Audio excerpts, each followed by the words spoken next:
បងមកទៅជនដែលកំពុងស្វែងរកដីនឹងផ្ទះអាជីវកម្មនៅកណ្ដាលក្រុងសៀមរាបឥឡូវខ្ញុំមានដីនឹងផ្ទះអាជីវកម្មនៅកន្លែងតលមុខខ្ញុំនេះបាទជាប់ជាមួយនឹង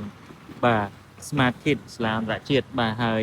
ចម្ងាយ200ម៉ែត្រពីសាលាបឋមសិក្សាវត្តរាជបូរបាទទីតាំងផ្លូវសេដ្ឋកិច្ចនេះសិតតែសាលាបាទហើយខ្ញុំសូមបង្ហាញទីតាំងជុំសិនបាទនេះបុកទៅផ្លូវលោកតនើយើងផ្លូវសេដ្ឋកិច្ចបងប្អូនទៅជនបាទទីតាំងមួយកន្លែងនេះល្អខ្លាំងមែនទែនបាទដីប្លង់រឹងអញ្ចឹងសម្រាប់ទំហំដីគឺបាទក្បាល9ជម្រៅ26បាទមានរបស់ហើយមានផ្ទះមួយបាទផ្ទះគឺ6 × 9 មួយបន្ទប់គេងមួយបន្ទប់ទឹក